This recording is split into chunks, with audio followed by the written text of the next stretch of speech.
my memory of it was that ETpedia had brought out a couple of titles, and then there was a feeling that we needed to do something that wasn't quite as classroom related as what we'd done up until then. And that we found that the more teachers we saw in various schools, the more places we visited doing teacher training, the more teachers said to us, "Oh, I'll never get into management because I'm not that sort of person." And then I looked around at most of the managers I knew in ELT management, and they'd all been teachers at some stage, or teacher trainers at some stage, or materials writers. And it was just trying to find a way to bridge the gap between the classroom teaching with all those micro skills that you need as a manager up to the various levels of management within ELT institutions.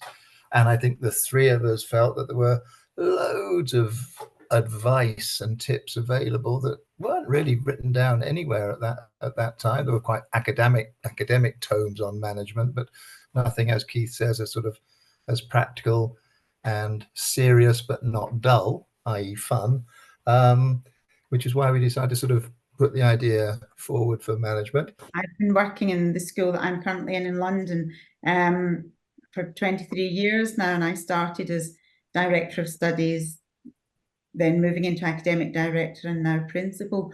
And so I had a full range of management experience, but as we've said, there was definitely a gap in the market.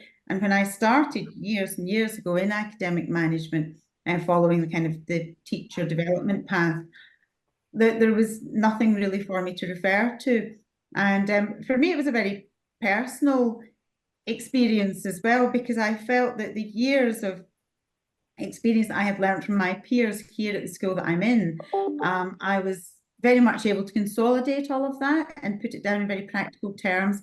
I was familiar with the ETpedia series and love it. And what I think we put together was a really practical go-to manual covering all aspects of school management, not only academic, for not only the novice manager, but also the experienced manager. And I certainly, in my place of work, I still refer to it because it's got not only my ideas written down, but also Robert's and Keith's, and I find them invaluable. And I think that's the feedback that I've heard from peers on the ground in other schools as well, that it's really a go-to in any DOS office, in any school staff room, for example, to get really solid advice, along with all the templates that are produced as well at the back of the book.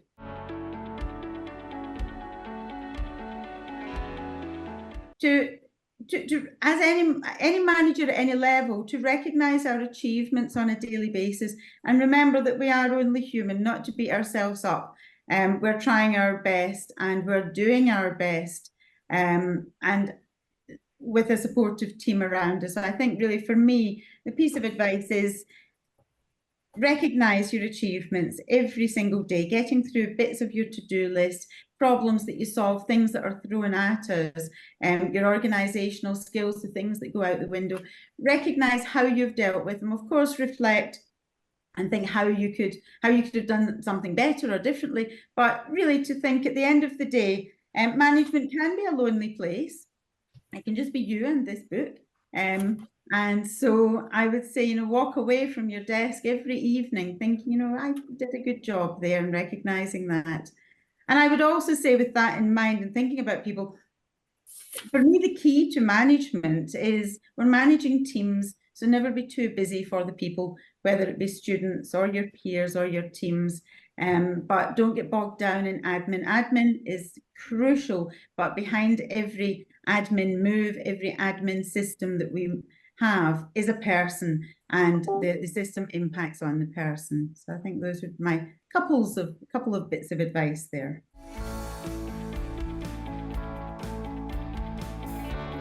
My favourites, if you like, were always ones which involved activity and moving around and doing things like that, which is probably why I then went into tourism, because then I could play around with lots of other things.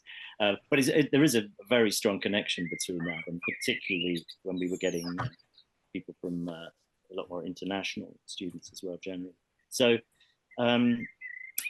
yeah, I just think to things where you can be active and will be you know, sort of very much involved in it as well. I think also at the end of any activity, whether you actually announce it to the group or whatever, you should always sort of assess yourself at some point.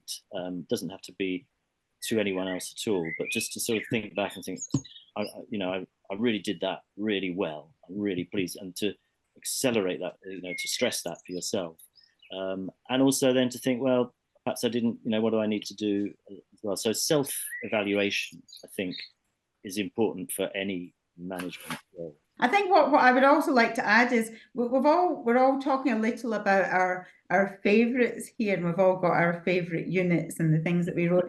But I think it is important to say that there's so much real concrete stuff in the book about the not so exciting elements, like how to write policies, how to implement policies, how to deal with people, how to do a timetable, how to do classroom observations. We're not talking about them today necessarily, but they're still exciting and fun. And they are also there with lots of concrete advice. With that in mind, I'm talking about the unit that I identified that I love is 10 tips for managing yourself. Because again, that's something that is very passionate to me, and I'm very self-aware and self-reflective. And I think in order to keep our sanity, sometimes it's important to instill that and not to lose sight of it. And the couple of tips that I've already touched upon are, again, thinking about how we recognize our achievements on a daily basis, as I said, and also creating that kind of culture and confidence building within our teams and our peers as well, so that we're all functioning as a positive learning organisation, seeing where we are making progress and reflecting on where we could do a little better possibly. And the other, out of how to manage yourself, the other tip that I quite like is saying yes to things. I think some personal advice to middle managers that are sometimes going through the motions, possibly, they're getting caught up in the mechanics of the job, is to remember that we can also take charge of our own career progress, and that can involve saying yes to opportunities and knowing when to say no, so that we're not taking on too much, but knowing when we can say yes, even if it makes us nervous. If we're asked to take on a new project, take on a new arm of the school, develop into marketing, for example, if we're an academic manager, don't be afraid. Say yes and then try. Say yes and then learn. We've been asked, or that opportunity has come our way for a reason. And it is one of the ways that I think we move and keep fresh in our career. It's certainly what's kept me in the same organisation for 23 years. I'm not doing the same role that I did 23 years ago. That would have driven me overboard, I think. Nobody wants to be doing exactly the same thing every Monday, every Tuesday for 20 odd years.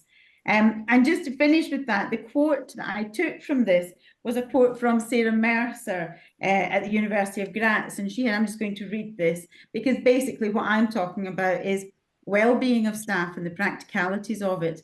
And she'd written, making the well-being of all staff a priority is the key to a successful institution. It leads to happier staff, better teaching, higher levels of learner attainment. Everyone benefits when an organisation and its leadership put well-being at the heart of their guiding principles. It's not an optional extra, it's the foundation of good practice.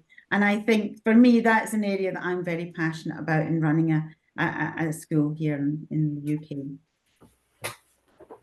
I think it's really important that Fiona's touched on the extra quotes we have throughout the book, because I think that gives another set of opinions and ideas. So you've got the ideas of the three of us, but you've also got interspersed 30 or 40 really interesting quotes from other people who manage similar ELT institutions throughout the world, just chipping in with their little nugget.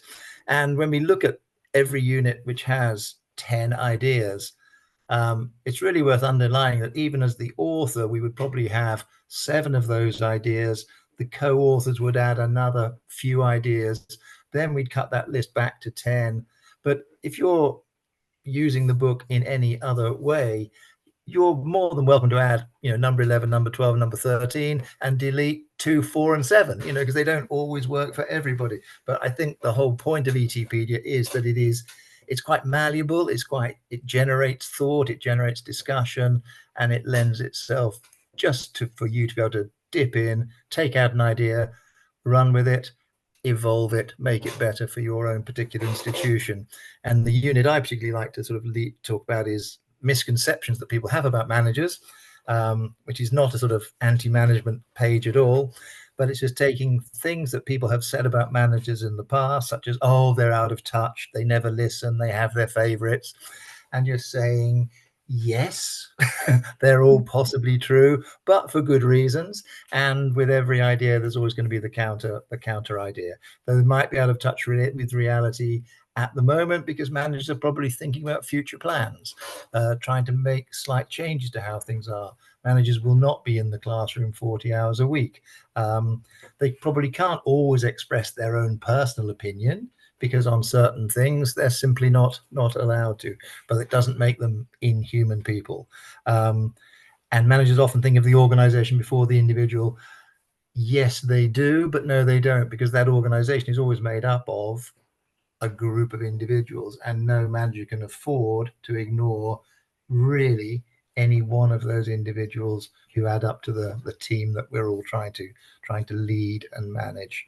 So that's just a few thoughts from us about misconceptions about management. It really is within everybody's possibilities to become a manager if they feel that's what they want to do.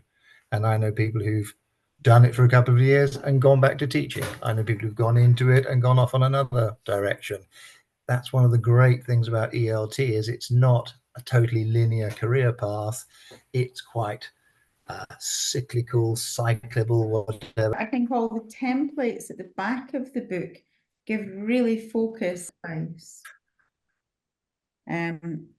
So, because what we're talking about at the moment is describing our favourite units, but alongside that comes these templates. So, for example, with recruitment processes and getting it right at the recruitment stage, we have very clear breakdowns of the process, the types of questions you might ask, the kind of tasks that you might do. So again, there's a lot of stuff that you can just pick up and run with at the back of the book that complements the units that we have. There's a couple of units right in the middle which are about finance and money and counting, and most people I meet who are English language teachers are always the ones who always seem to struggle with arithmetic and maths at school, and you needn't worry. The mathematics of running an English language department or business are very straightforward, and we provide some very helpful hints in the book as well. Don't be put off, otherwise we end up with that world where those who are good at numbers take over all the management positions as well, and we don't want that. We need the creatives and the artists and the pedagogues to be involved in the management as much as the number crunchers. So don't be put off by the number side of things. They can all be learned. Excel is not a foreign land.